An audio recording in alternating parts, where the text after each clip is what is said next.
They didn't do any deliberate physical abuse. However, they on one occasion dug our grave, and there was a lot of psychological pressure on us. And I had an experience there. The Turkish military surrounded the position of these terrorists one night, and the next morning they challenged these people and told them to let us go and to drop their weapons and surrender. And the leader of the terrorist group said, if you don't go away, we're going to kill the tourists now. And they lined up in front of us, and they were going to kill us if there had been one shot fired down below. And I was, I figured that was it. One of the terrorists that was standing in front of me had tears running down his face, and he was a tough kid. So I thought, if he was that convinced, that probably there wasn't that much time left. So I said a little prayer, as Christians always should do, and just say, Lord, whatever you want that'll have a better effect on your work and stuff is fine by me. And, I said, but if it's your will, I'd like to survive this experience. Well, the text that came to mind was, be thou faithful unto death, and I will give you a crown of life. I'd much rather the one about the angel of the Lord encampeth round about them that fear him and delivereth them came to mind, but it didn't. Yeah. And so anyway, there was a peace there. Okay. God says he'll take care of your children, and he'll do all of this. And so anyway, these people simply wanted attention. And what they were planning to do was take us down to northern Iraq and kill us one at a time. When the publicity died down from one death, then they would kill another one and get more publicity and then kill another one. And the State Department had written us off. We have copies of the interdepartmental communications, and they had written us off. They had word from their sources that we were not going to be released, we were not going to survive. And as it worked out, while they were transferring us to Iraq, northern Iraq, I had the opportunity to overpower the driver of the vehicle, spin the car out on the shoulder of the road, and got us out of the situation. But well, you are Indiana Jones after all, or Tenesee Ron, or Tennessee Wyatt. Yeah. Anyway, there comes a time when if you don't do something, the end is obvious. And I'm not one to sit idly by and let nasty things happen, to myself or to other people. No. And so this is what it was all about. They were seeking publicity, and they got a great deal. As you said, it was all over, the newspapers and TV and everything. You we have some clips here. I want to get back into some of this that you have found. You have discovered what you believe is the right crossing of the Red Sea. Is yes, that right? ma'am. And we want to run some of that clip here for a minute. And will you tell us what we're looking at as we do this? The map that we're seeing there, the crossing is just to, almost center screen, isn't it? It is, yes. This is a satellite map, and those things are wonderful when it comes to figuring out the terrain and the route of the Exodus. They can also tell where a lot of people have traveled because it compresses the ground, and even though wind blows the sand around, you can still note these on and so this is the canyon that Moses led, and I'll use a term here that a lot of people aren't familiar with, but it's the Habiru. And this is a collection of Semitic slaves that were in Egypt for a number of years. They were enslaved by the founder of the 18th dynasty, which is Thutmose I. And anyway, God destroyed the Egyptians, as you are familiar with, at the crossing site. This is the beach they came out on.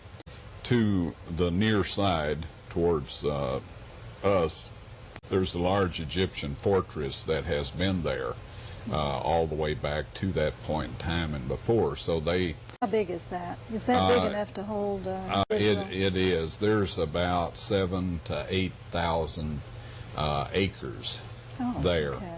And so anyway, that could hold 4 million people that easily came out in the Exodus. Now, what are we seeing here? Well, we're looking down towards the south. Josephus, those that like to check references on these things, in his Antiquities of the Jews tells about this, and they went down towards the south, but some mountains come right out into the water and cut off any movement in that direction. And that's what he talked about, was the mountain coming down to the water. He did, and then Pharaoh came out and just sealed them off between the mountains and the sea and the Egyptian army. Now this is a Phoenician-style column set up by King Solomon. There's an inscription on the one on the opposite shore in Saudi Arabia that says that this is where God opened the sea and drowned Mizraim, which was their term for Egypt, and delivered the Israelites and the mixed multitude. Okay.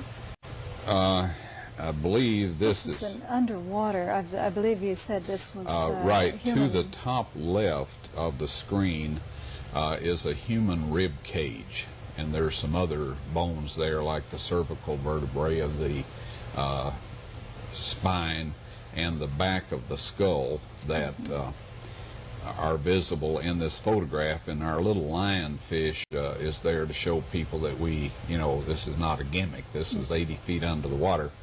Now, this shows a chariot wheel at about 80 feet, about the same depth. Are there many underwater. of these out there? There are there's approximately 20,000 chariots that got wiped out in this experience. So the bottom is littered with the chariots' parts and people's remains and horses' skeletons, and we've collected a couple of horses' hoofs from out there. I was rather surprised that they survived, but they did. I guess the Lord could make them survive if He wanted to have you find them years later. And I remember one of the first things that I saw was an underwater. Somebody had an underwater film of this and swimming through, and you could see these artifacts, and it just dropped me in my tracks to see these chariots under there. Do they recognize it over there now? Yes, the director of Antiquities, I took one of the chariot hubs in to have it identified and to discuss how we should proceed with this. And the gentleman, Nasif Muhammad Hassan, looked at it. He said, that's 18th Dynasty chariot. Okay, is this the right time? It is. Now, he had me at a disadvantage. At that point in time, I was unaware that the only time in Egyptian history that they experimented with 8-spoke chariot wheels was during the 18th Dynasty. And this was an 8-spoke chariot wheel. So to him, it was very simple to identify it. To me, I thought, well, he didn't take a very close look at that. I'm inclined to, really look things over and poke at them and whatnot, make sure what they are. But he didn't have to, because he was aware of something I was unaware of at that point in time. Okay. Talk to me about this crossing. Whoever decided where the crossing was? I mean, the traditional site that they think where they really crossed. Susan, Constantine's mother, she's known as Saint Helena. At that point in time, she was known as Empress Helena. Went to the Holy Land, spent roughly 6 months, and she just went around and said, this is where this happened, and that's where that happened. And they built little shrines in all these areas. Now, the lady was supposed to claim to have been divinely guided, but in archaeological research since that time, there has not been one single site that she pointed out that has any physical remains, and there's good evidence that none of them are accurate. Okay. But the traditional Mount Sinai, St. Caterina, or Jabal Musa in the Sinai Peninsula indicated that the crossing was at the Gulf of Suez or up by the Bittern Lakes. Now, the Bible talks about the Yam Suf, in the Hebrew there, which means Sea of Reeds. That's one of the translations of it. Well, at this crossing site over on the Gulf of Aqaba, there is a tremendous amount of vegetation at this area. In fact, the bottom is so covered with reeds, underwater reeds and stuff, except for, say, December and January, that it's very difficult to do much research other than during those 2 months. Okay. So anyway, God has allowed people to think other places were the sites and preserve these, like I mentioned a minute ago, for a time when He can show the whole world where it actually is. And, people are pack rats. If we had known where all these things were all these years, there'd have been nothing left for us. They would have taken it home, stuck it in a glass case. Right. We're going to take a break right here. I want to come back and talk about where they went when they crossed through the Red Sea. Okay. And they actually were going to Mount Sinai. Yes. And we'll be right back with that.